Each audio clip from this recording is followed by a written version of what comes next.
we have this inner covering made up of this gang P17. We're calling it a gang P because it's made up of both the polymerase and the group specific antigen. It's made up of those two. That's why I said they're made up of enzymes that you're going to see later. So we have the enzymes here, groups of enzymes. We have group of enzymes with a specific antigen in the outer covering and in the inner covering. So am I clear now? Yes. So then I was on the resistance. So HIV is normally resistant when it comes to room temperature, but it will eventually die after 7 days. Then it's normally inactivated in 10 minutes by treating with 50% ethanol, 35% isopropanol, 0.5% all these detergents. Then you have 0.3% hydrogen, 10% household bleach. Then we have hypochlorite solution. That the jig is made up of this hypochlorite, which is 0.5%. Then we have 2% glutaraldehyde. So as you can see, this virus is not that killed. You can't assume that once you cut yourself and wash that the virus will be killed instantly. So it normally take some time. When you go to a barber shop, make sure that whatever spirit they're using, it's of high percent ethanol, because the virus can survive. As you can see, the virus can survive all these treatments, but not for long. Yes, but not for long. Then let's see how the HIV now replicates, or how do the HIV comes to enter a human cell. So the first part, it attaches itself, then it penetrates, then it uncoats, then it normally do something we call reverse transcription. Then we have integration, replication, assembly, and release. Let's see how this normally occur. So we start with the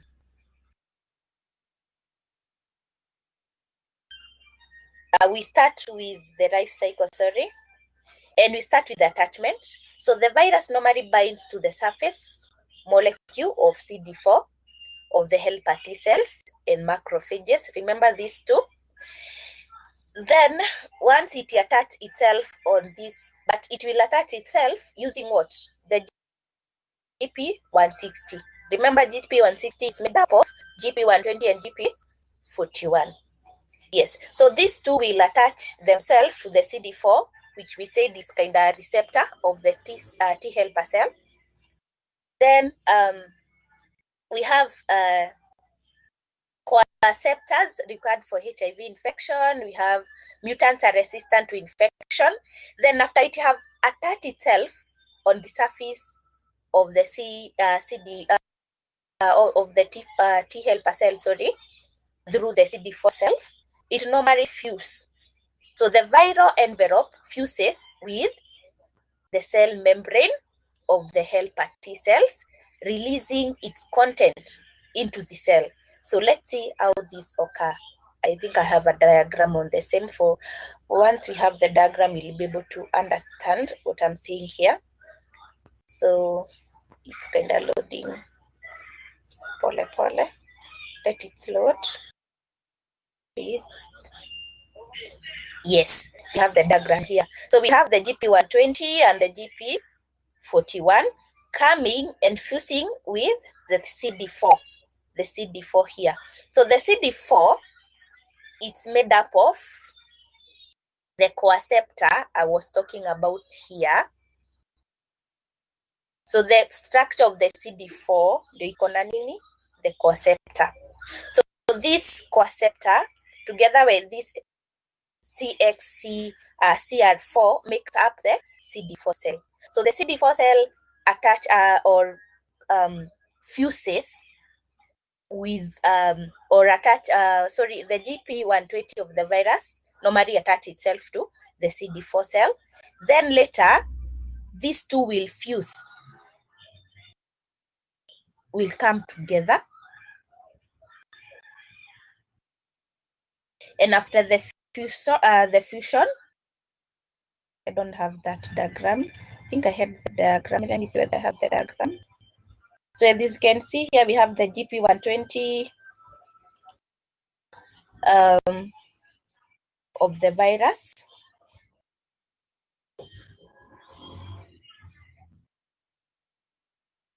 Yes, we have here.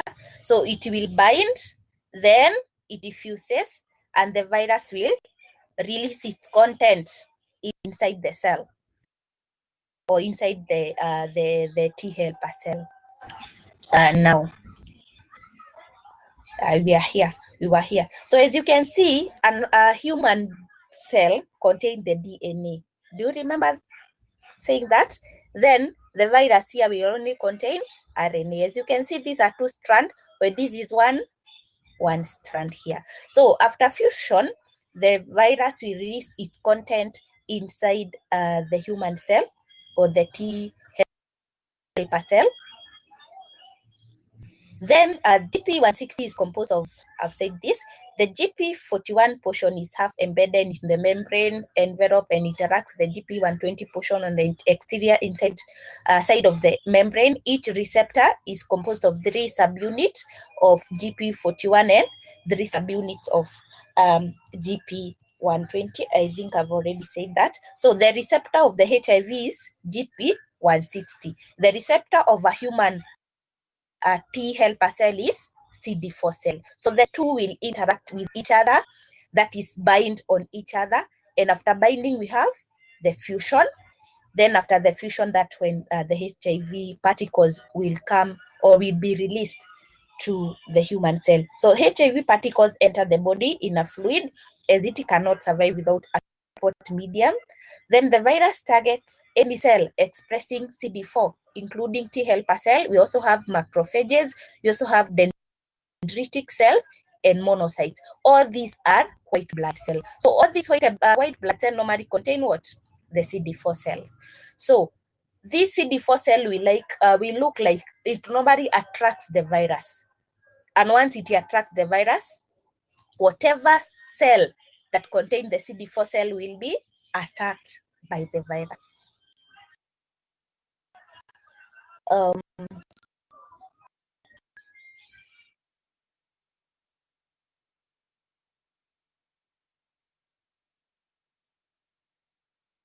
It's reloading. The internet here is so I hope now we're able to see. Then after that, we started with what? With the binding. Then after the binding, we have the fusion.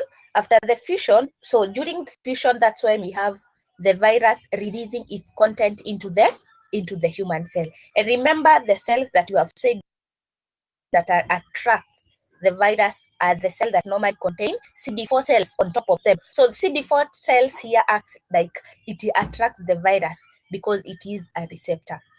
So then number 3, we have reverse transcription. So transcription is conversion of the RNA to DNA. So the viral RNA is converted into DNA by unique enzyme reverse transcriptase. Remember this enzyme I used to say when we were looking, I said when we are looking at this, the structure of the virus. So if you can remember those enzymes, these are the enzymes that normally help in the reverse transcription. So the RNA will be replicated. Once it is replicated, replication is like multiplying itself into 2. So once an RNA, it multiplies itself into 2, it will form a DNA. And this RNA will be intertwined by this, will be helped to intertwine itself by this enzyme, reverse transcriptase. So both the replication and intertwining of the RNA is helped by this enzyme reverse transcriptase. So once we have the intertwined RNA, it will form a DNA that is similar to the DNA of a human cell.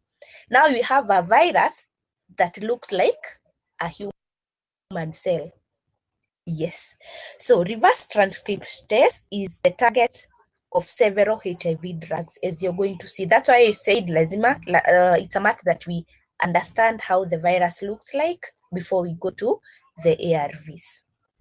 So now that we have the virus DNA,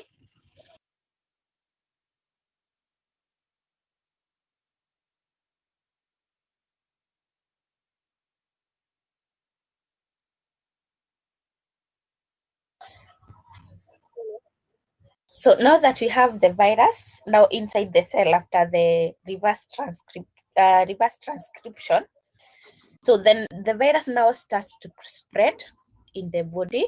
So in the infection will start to spread in the body.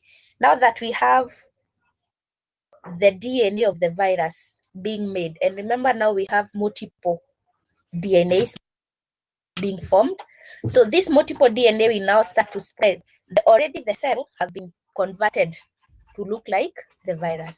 So the virus will now go to attack other cell, and this will continue and continue and continue until when we have the infection spread throughout the body. So within the inflammatory cells of the infection, that is the T cells, sites of replication shift to lymphoid tissues.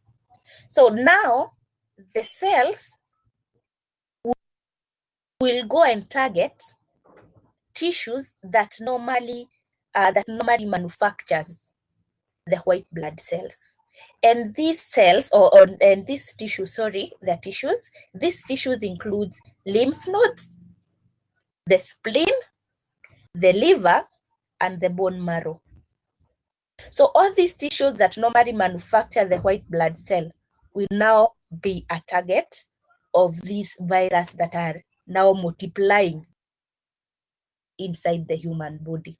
So what happens once the source of the white blood cell is attacked? Definitely the number of white blood cell that will be released to the body will also be less. So macrophages and Langerhans cells become reservoirs and sites of replication, but don't die themselves.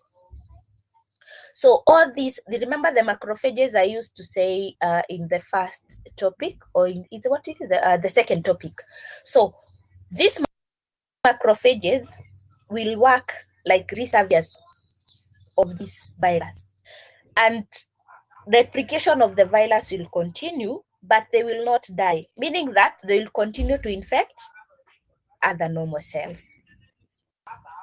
So effects of HIV on the immune system. Before when we go to effects of HIV on the immune system, we can just go through what we've said here, because I don't want to lose anyone.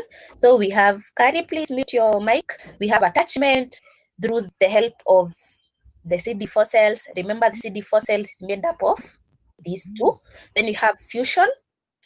After fusion, we have the release of the content. After the release of the content using the help of the GP120 and GP41,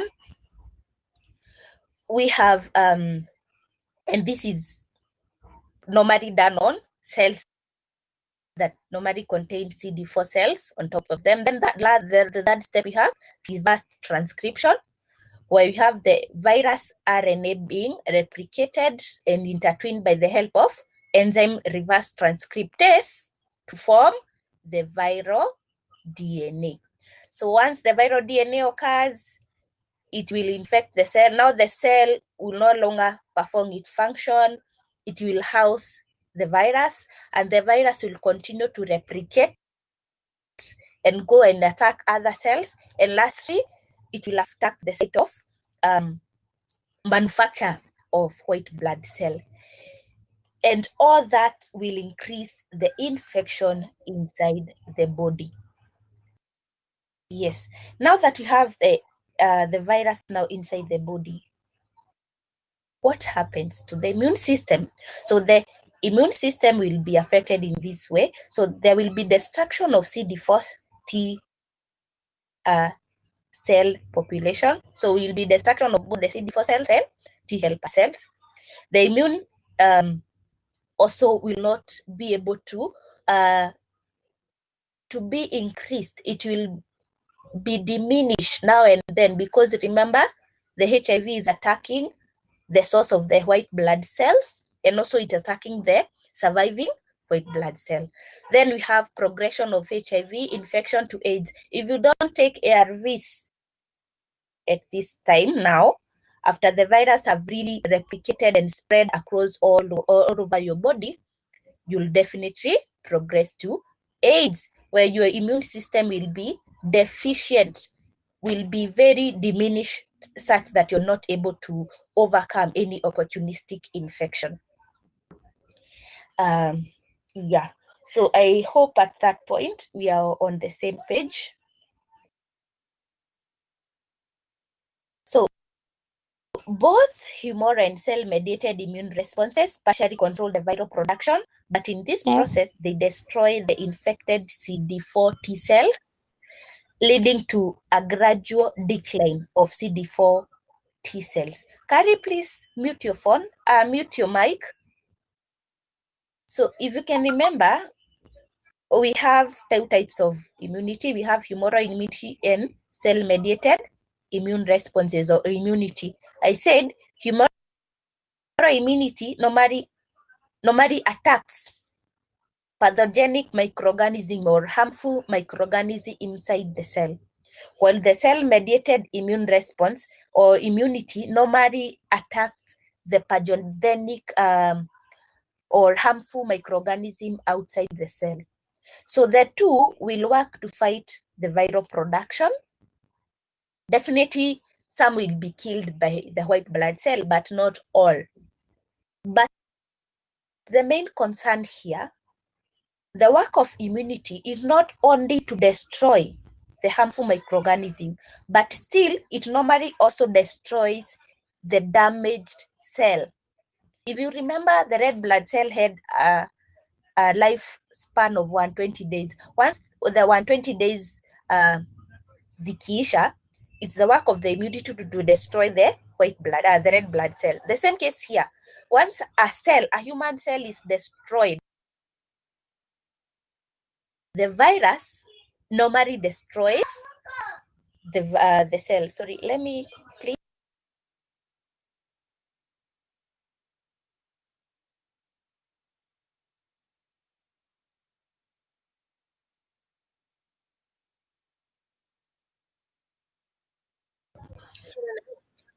So I was saying, sorry for that. I was saying we have now the immune system normally destroys both the harmful microorganism as well as wasted and destroyed cells. So when we have destroyed cell, the CD4 cell, a lot of them in the human being or in the human body, now the immune system will now focus more on destroying or destructing the destroyed or wasted CD4 as well as T cells inside the body. So HIV-specific CTLs kills infected CD4 as well as T cells. Antibodies that recognize a variety of HIV antigens are produced. So now we'll produce antibodies. Remember the B cells and the plasmaprotein that normally produces antibodies. We said that in the last topic. So these antibodies now starts to be produced because the immunity now is active. So that's when you'll be able to test positive after the antibodies have been produced. So then you have apoptosis of infected cells. So apoptosis is the destruction of destroyed or unused, not unused, useless. Let me use useless cells in the body. So we have the immunity destroying cells. When the immunity targets the human cell, we call it apoptosis. So now we have the virus replicating, antibodies being produced, the cells being destroyed, and the immunity targeting the destroyed cells that are now useless. The HIV now targeting and destroying the parts of, or the organs or the tissue that normally produces the white blood cells. And remember, we have a lot of white blood cells. In the notes that I've given, I think it's on the second topic, we have all these white blood cells. You can go and look at them for your own good. So all these white blood cells, we have numerous of them. We have various types of white blood cells. All these sources of these white blood cells will now be targeted. So now, how do we deal with a person who is HIV positive? Now that the virus have really replicated and destroyed this person, now, how do we go about it? So eradicating of HIV infection, no, it's not possible with current available drugs. There's still no any drug that kills the virus or eradicates or remove all the virus in the human body, because remember, this virus is a very tricky virus. Yes, so the viral replication cannot be completely suppressed. So you cannot completely suppress it, but you can try to suppress it. You suppress it using these ARVs. So latently infected CD4 T cells established at early stage, they normally establish at the early stage. Then goals of ARVs or antiretroviral therapy are to, number one, suppress the viral replication. Number two, restore or preserve immune function. Remember now, if you're lucky, you were diagnosed when the HIV was in their first stages, you'll be able to preserve your immunity if you start the ARVs immediately.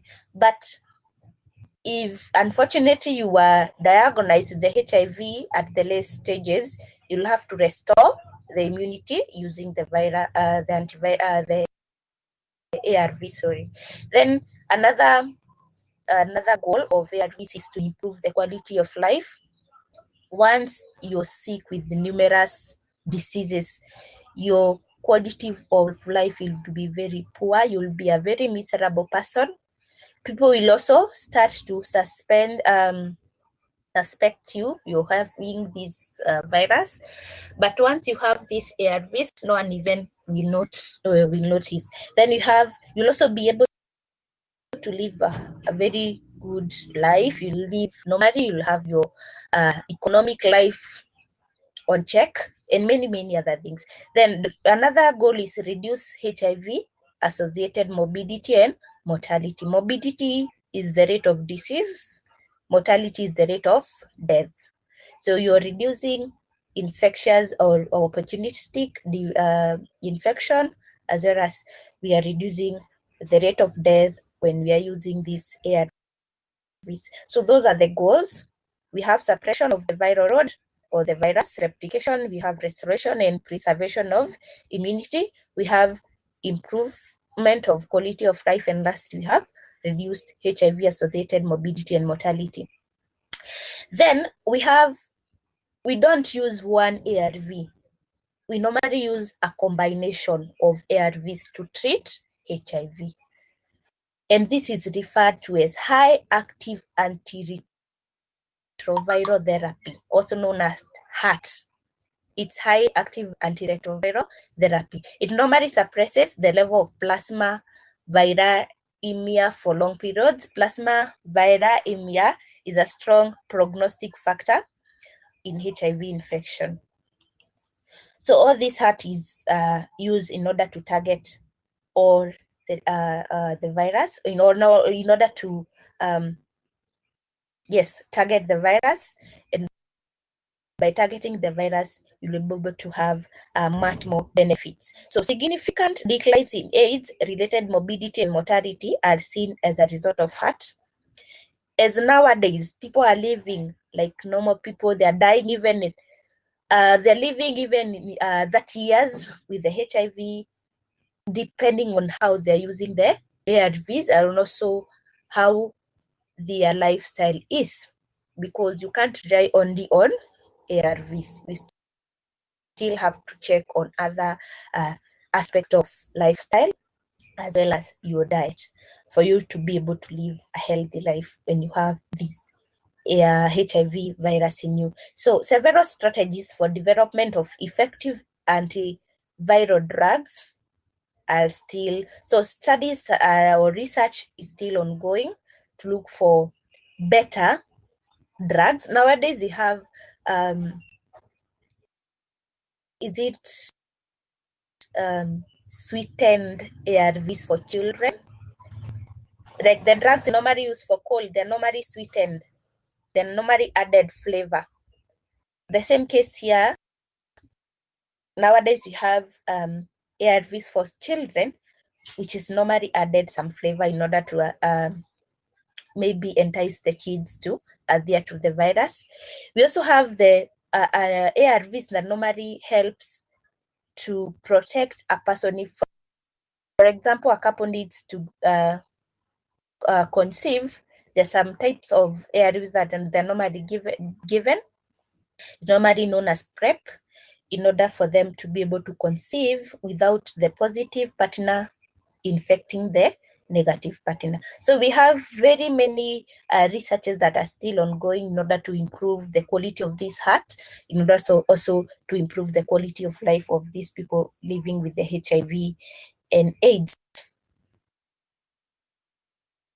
Then we have potential therapies based on knowledge of the way in which HIV gains access into the cells and its method of replication. So all this knowledge is geared towards production of ARVs that are better for these HIV and AIDS positive people. So targets for therapeutic antiretroviral drugs, we have inhibiting reverse transcription, inhibiting proteases, inhibiting integration. We also have inhibiting fusion. So all these are like steps of HIV infection.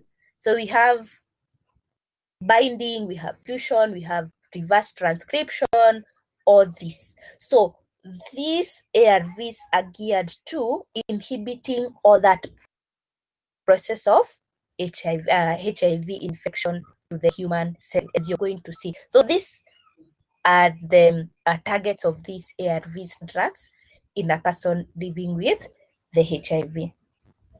So we have this combination of these inhibitors, proteases inhibitor result in potent antiviral activity. In most cases, 2 nucleoside analogs and 1 protease inhibitors are taken together. Heart lowers plasma viral loads in many cases to level not detected by current methods.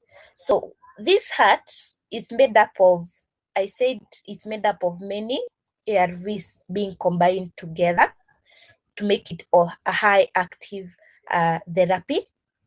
So nucleotide analogs will be combined with inhibitors. So this nucleotide analog normally targets the RNA, while this protease inhibitor normally targets the process. So they will be combined together in order to make the virus very low, or the load or the number of virus in the human body to be suppressed in such a way that when you test this person, the person might even test negative. So this has improved the health of AIDS patients to the point that they can function as normal human beings. So we are going to see each and every type of drug or ARVs and how they are normally or their mode of action to same. So we have nucleoside reverse transcriptase inhibitors. As you can see, it is an inhibitor of the reverse transcription stage. Then we have nucleoside reverse transcriptase inhibitors. So we have still another ARVs that is of non-nucleoside. Then you have nucleotide reverse transcriptase inhibitors. You also have protease inhibitors. Then you have entry fusion inhibitors. So let's go one by one. So in each and every category, we have examples of these ARVs. For example, nucleoside reverse transcriptase inhibitor contain zinovudine, blah, blah, blah, all these. When it comes to non-nucleoside reverse transcriptase inhibitors, you have efavirenz, nevirapine, all these. Tenofovir belongs to the category number 3, nucleotide reverse transcriptase inhibitors. Then we have ropinavir. All these drugs belongs to the protease inhibitors, as well as efuvitride belonging to the entry fusion category. So let's start with the first category, nucleoside reverse transcriptase inhibitors. And we have the examples there. So the mode of action of these NRTIS, they act by incorporating themselves into the DNA of the virus, competing with natural nucleotides. Remember I said, once the virus is outside the human cell, it normally contains an RNA. But once it infects a cell, it will form a DNA. It will replicate itself by use of the reverse transcriptase enzyme to form a DNA. So the work of these ARVs, or this type of ARVs, is to target or to incorporate themselves into the DNA of the virus, thereby stopping the building process of transcription of RNA to DNA. The resulting DNA is complete and cannot create a new virus. Sorry, let me repeat myself here. In fact, this is not correct to say here. So this nucleoside reverse transcriptase will target the RNA of the virus. So it will target it and incorporate itself on the RNA, not the DNA, on the RNA. So once it incorporates itself or binds to the RNA, it will stop the process of reverse transcription, where the viral RNA will not replicate and intertwine itself from a DNA. And once the brain of the virus is destroyed, definitely the virus will also be destroyed, because the RNA acts like the nuclear or the brain of the virus. The same case here, the brain of a person normally coordinates the whole body. Once the brain is dead, the whole body also dies. The same case here. So this nucleoside reverse transcriptase will incorporate itself into the RNA. Please change, just disregard this DNA. So we have the RNA instead of the DNA. So by that, it blocks the HIV replication. So block the infection of new cells, and hence no effect on already infected cell. Yes. So once the virus is destroyed, definitely the number of the virus replication will also be reduced. The number 2 type is nucleoside reverse transcriptase inhibitors. So this is generally used in combination with other drugs to avoid development of resistance to HIV.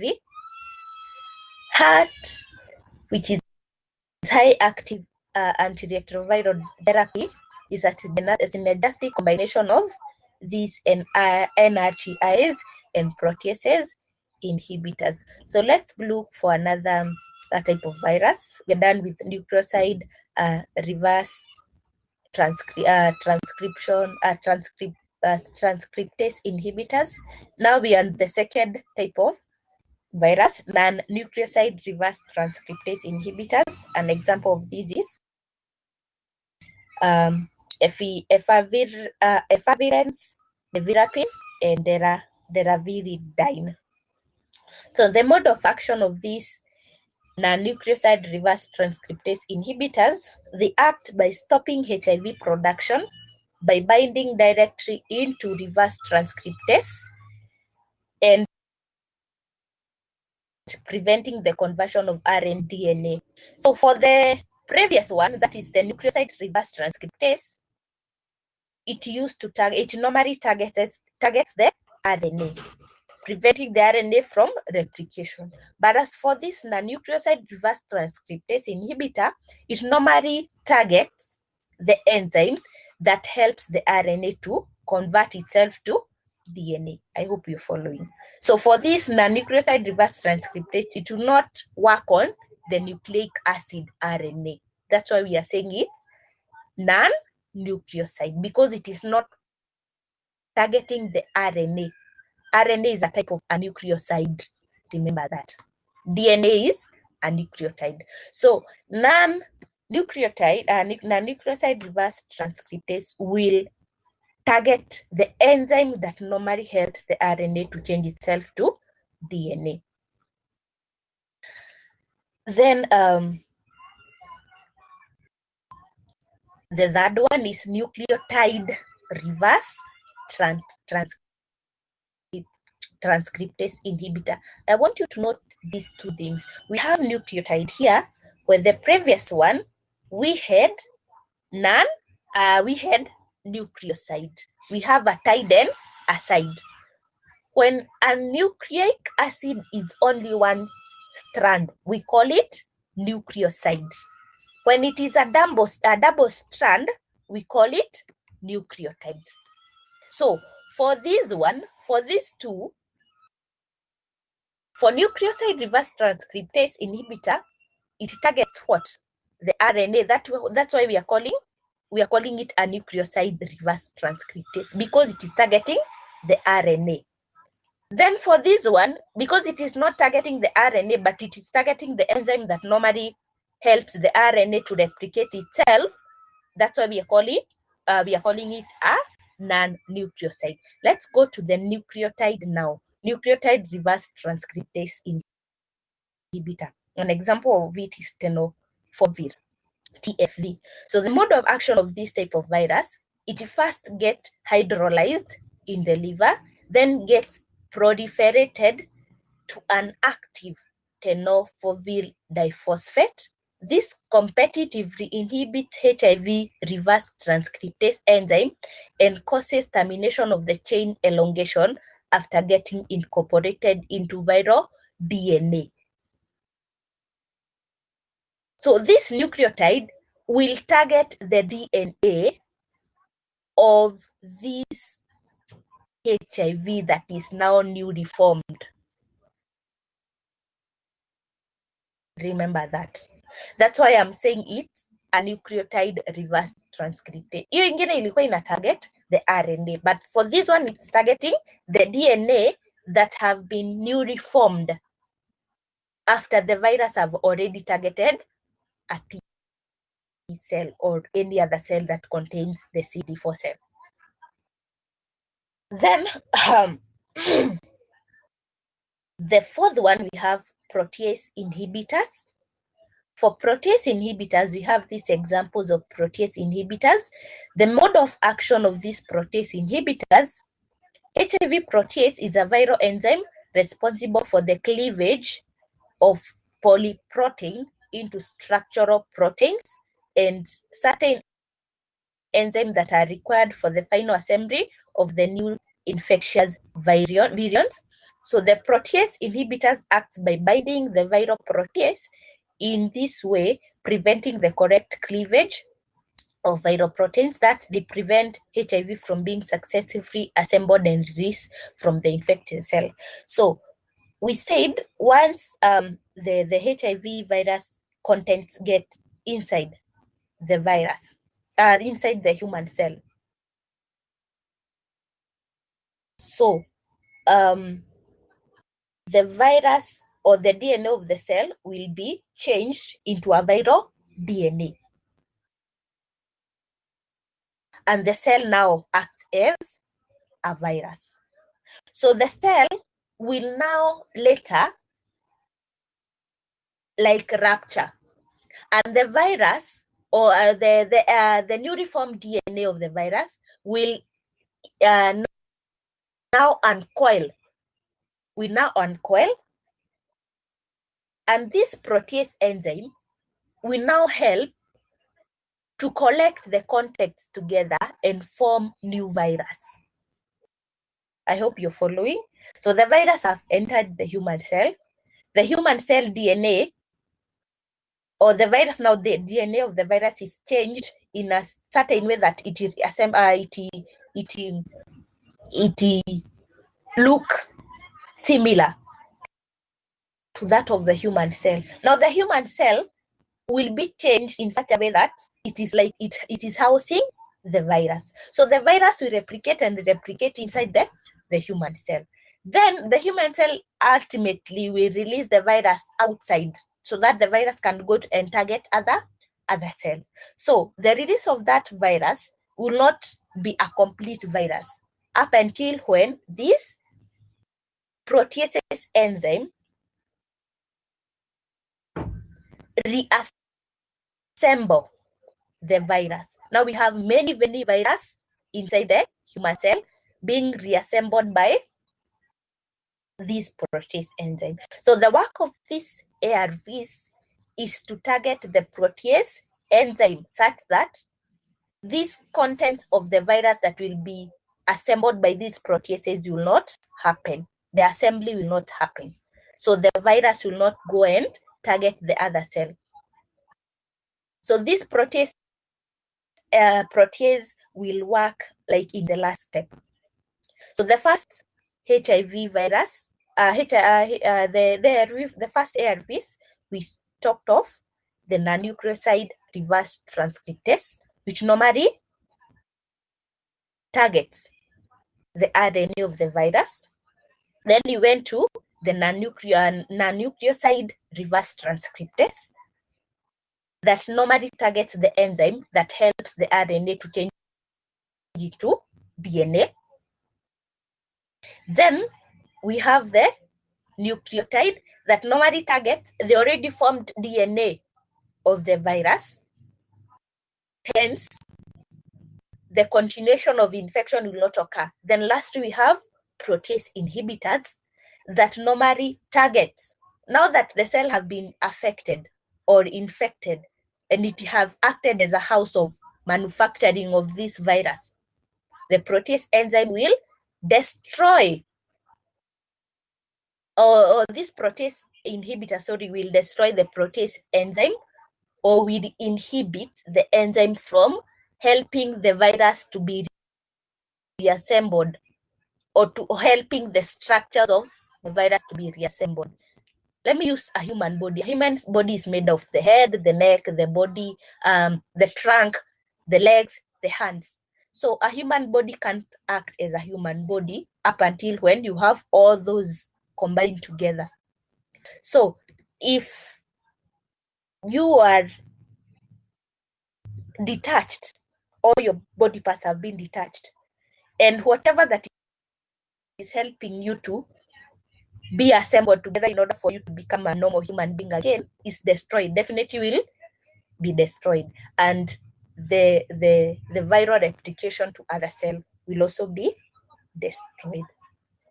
So those are the types of the inhibitors or the types of ARVs we have. The last type of ARVs is entry fusion inhibitors. So the mode of action, it normally binds to the GP41 subunit of the enveloped glycoprotein, and thus prevents the entry of HIV-1 into CD4 cells by interfering with fusion of viral and cellular membrane. I wish I had started with this because this is the first step. So the first step will be inhibited by this entry fusion inhibitors type of ARVs. That's why we can't use one type of ARV. We have to combine all these types of ARV. We have to combine ARVs that will prevent the entry of the HIV to the cell of a human body. We'll have to use an ARV that will prevent the RNA of the virus to replicate in order to form a DNA that will continue the replication process. Then we'll have to use an ARVs that will target the enzymes that normally helps in the replication or in the multiplication of the virus in a human body. You'll also have to use an ARV that targets the already formed DNA of the virus in the human cells.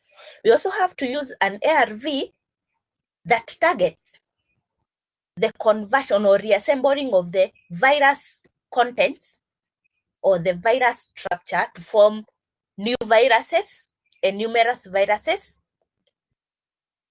in the immune cells. So by that, we have to use the heart. A person must have to use all these types of viruses. So a person with, I don't know whether you know of a person who is, or you can maybe be using these ARVs. They do not use one tablet. These tablets must be combined in order for this person to be able to fight this HIV virus. So I think up to now, that will be the end of today's lecture, unless you have any question. So any question or any part that you need clarification, you can even unmute your microphone now and ask, or you can just type. So any question, or did you get anything? Or any part that you need maybe clarification? So where have the others gone? We have Alvin. I can see Alvin. I can't see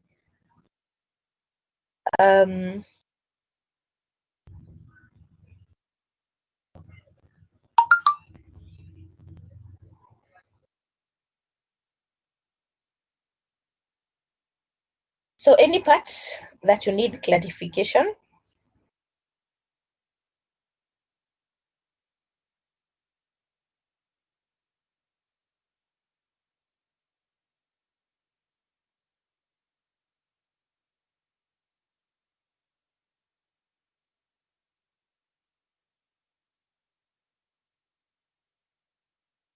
Or any part that you didn't understand, you can just text.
I can't, what do you mean by, do we have noted for today's lesson? I didn't get that.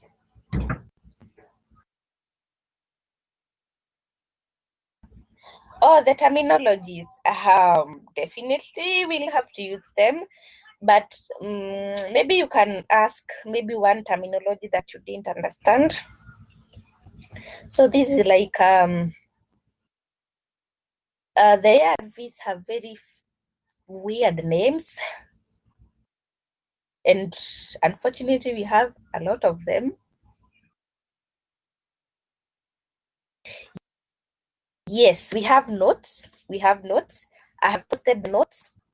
I've even unhide the notes. I had hidden them, but they're now you can see them. I will also post this presentation because it's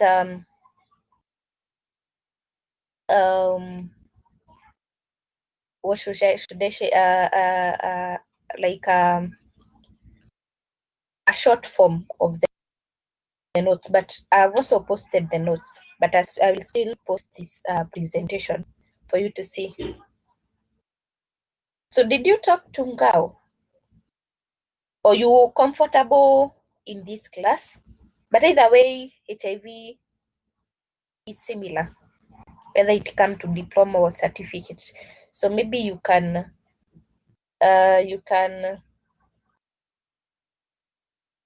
choose whether to maybe attend to the certificate class or the diploma class, Telusa.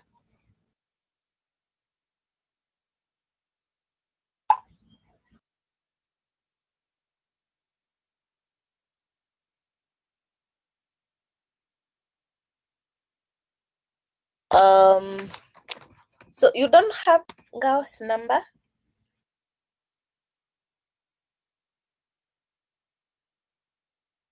I will send you his number, and then